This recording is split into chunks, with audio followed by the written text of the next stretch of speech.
की तरफ बिल्कुल तैयार बना हुआ क्वेश्चन है। Direct taking square on both sides, आसान सा है, taking square on both sides, ठीक है। 4x प्लस 1 का square is equal to 5 minus x का स्क्वायर। तो स्क्वायर रूट और स्क्वायर आपस में कैंसिल हो जाएंगे। 4x प्लस 1 उसको एक्सपेंड करेंगे, 5 5 ज़ा 25 प्लस एक्स का स्क्वायर माइनस 5 2 ज़ा 10x। अब क्या करेंगे, हम यही लिखेंगे bye shifting and rearranging, bye shifting and rearranging the terms, ठीक है, द टर्म्स, क्योंकि सारे टर्म्स होते हैं, इनको हमने शिफ्ट और रीअरेंज करना है।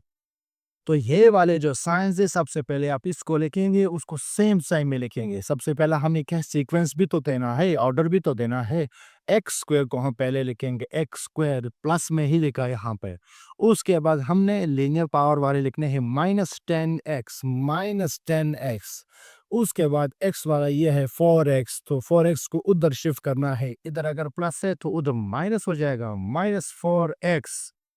फिर यहाँ पे प्लस 25 है, 25 ये वन चुन प्लस है, उस तरफ जाके क्या हो जाएगा, -1 हो जाएगा, ठीक है। एक्स स्क्वायर ये -10 और ये -4 ये हो जाएगा -14x प्लस 24, चूंकि 1 नेगेटिव है, ठीक है। अब देखते हैं हमारे पास क्या ये factors mid term breaking possible है या नहीं, देख लेते हैं। 24 वही काम फिर करेंगे यहाँ पे जिस तरह के हम हमेशा रेड इंक में करते हैं।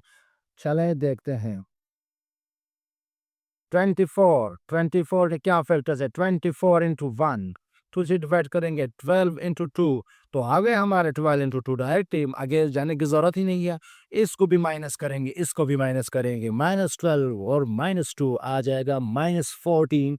अगर प्रोडक्ट लेंगे तो +24 आ जाएगा। तो आ गया हमारा काम, एक्स स्क्वायर -12x -2x +24। ऐसे काम में अभी आपको माहिर होना चाहिए, क्योंकि आज हम एक चैप्टर कंप्लीट करने वाले हैं और हर क्वेश्चन में तकरीबन हम ये काम कर चुके हैं। ये काम अगर आपको समझ में आ जाए तो ऐसे क्वेश्चंस को आप चुटकियों में सॉल्व कर सकते हैं। चले कॉमन लेंगे x by taking x as a common, तो क्या रिमाइनिंग बच जाएगा, x इससे एक x बच जाएगा और 12 रह जाएगा। यहाँ पे -2 हम लेंगे कॉमन, x रह जाएगा, माइनस प्लस माइनस 12 2 ज़ा 24। यहाँ पे अंदर अगर दो टर्म्स हमारे सेम आ रहे हैं तो हमने काम सही किया है। अगेन लेंगे कॉमन x -12 कॉमन, तो x -2 क्या रह जाएगा, हमारे पास क्या रह जाएगा, हमारे पास x -2 रह जाएगा। तो रूट्स तो हमें मिल ही गए हैं।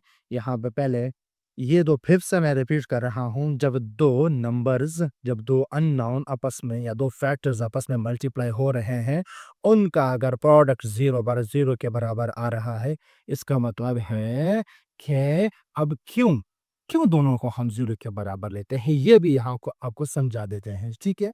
मतलब ये है, दोनों को 0 के बराबर इसलिए हम लेते हैं, तो इसके साथ भी तो एक और 0 भी मल्टीप्लाई हो रहा है, 0 इंटू 0 ये हमारे पास क्या रहा है, वही 0 ही आता है। तो इस वजह से हमको कंसिडर करते हैं कि ये हमारे पास या तो ये 0 के बराबर होगा और या तो ये हमारे पास 0 के बराबर होगा।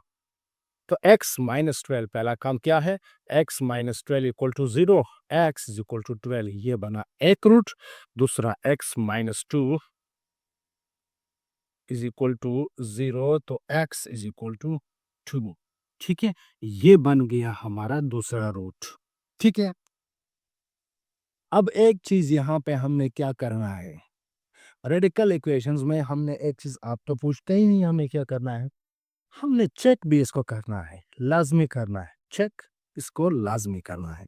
जैसे कि ये दो क्वेश्चंस हमने कर दिए, इनके रूट्स आ गए, ठीक है, इनके रूट्स आ गए, इनको चेक करना लाजमी होता है। इसलिए इनको चेक करना लाजमी होता है कि बाज़ औक़ात ऐसे रूट्स आते हैं जो हमारे गिवन कंडीशन को सेटिस्फाई नहीं करते, तो उन रूल्स को फिर हम कहते हैं वो एक्सट्रानियस रूल्स होते हैं, ठीक है। अब जैसे कि मैं आपको समझा दूं, यहाँ पे हमारे पास क्या है,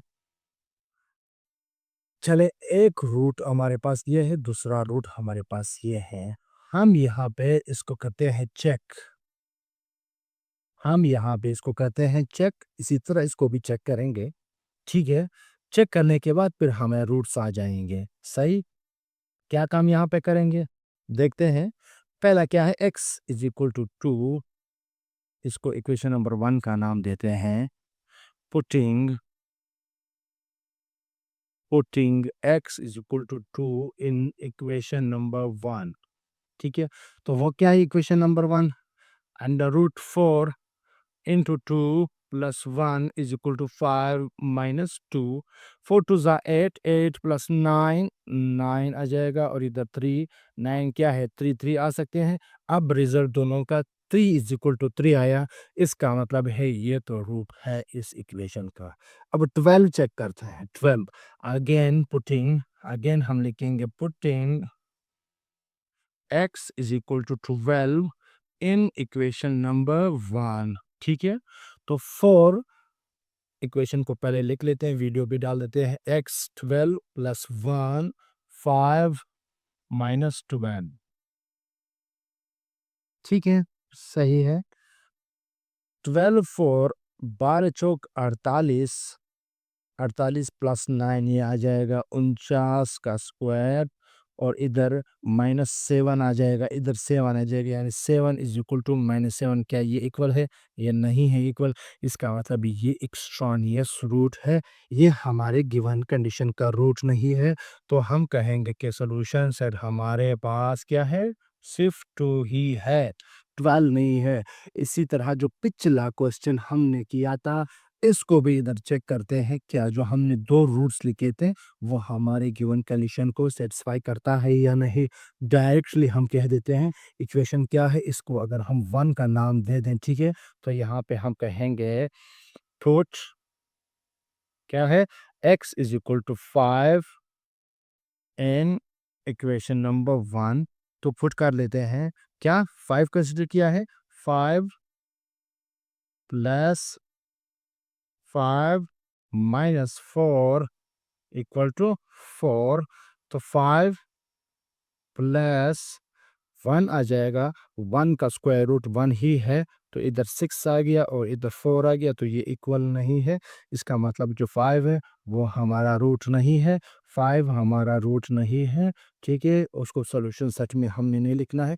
4 हम देखते हैं क्या 4 हमारा रूट है या नहीं। Put x is equal to 4 in equation number 1, तो 4 प्लस 4 माइनस 4 इक्वल टू 4, ठीक है? ये 4 माइनस 4 0 हो जाएगा, यानी कि 4 इक्वल टू 4, जो कि बिल्कुल सही एक्सेप्टेबल कंडीशन है। इसका मतलब 4 हमारे इस गिवन कंडीशन का क्या है? वो बिल्कुल रूट ही है, ठीक है? ऐसे क्वेश्चंस का जो रेडिकल वाले इक्वेशंस है, उनको हमने लाज़मी चेक करना होता है, क्योंकि उनके बाज़ औक़ात ऐसे रूट्स आते हैं जो हमारे गिवन इक्वेशन को सैटिस्फाई नहीं करते, तो उनको फिर हम कहते हैं कि वो एक्सट्रानियस रूट्स है, उनको हम यहाँ से नेग्लेक्ट कर देते हैं, तो सॉल्यूशन सेट में हम जो हमारे एक्सेप्टेड वो हम लिख देते हैं। तो ये हो गए हमारे क्वेश्चंस रेडिकल इक्वेशन के। मज़ीद रेडिकल इक्वेशंस के क्वेश्चन करेंगे, लेकिन वो इस टाइप के नहीं होंगे, वो इससे अलग टाइप के होंगे। तो मिलते हैं नेक्स्ट वीडियोज़ में, तब तक के लिए अल्लाह हाफ़िज़।